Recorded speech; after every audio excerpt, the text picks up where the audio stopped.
Himmat Shah was born at Lothal in Gujarat. He, as a child, moved to Bhavnagar, where he studied at a school called Gharshala. Now, Gharshala was an affiliate of Dakshinamurti, which was actually the intellectual and cultural renaissance of Gujarat.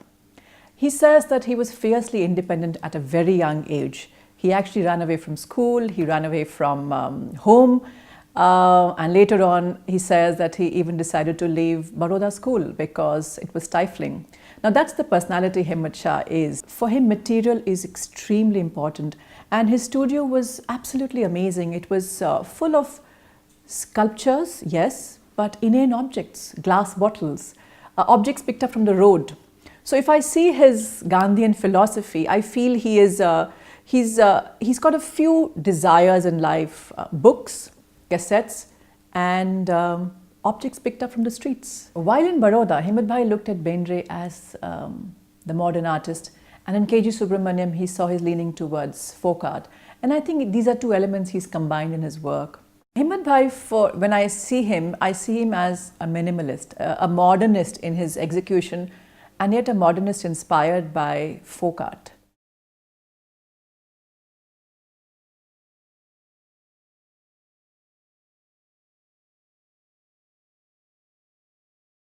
So a lot of these faces are actually abstract representations of Rajasthan faces. Himmat Shah is one sculptor who has used gold, bronze and silver in a very stark minimalist manner, because these are three colors which can get very over embellished.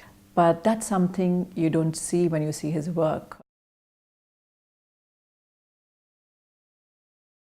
When I would go to his studio at Gari, the one thing which struck me was that he made his own tools, and his tools are works of art. In fact, there was talk of making an exhibition of his tools. So what was interesting was that you wouldn't know if it is a cutlery or a knife he's using to cut a vegetable in his studio, or to sculpt his sculptures, or if it was a sculpture.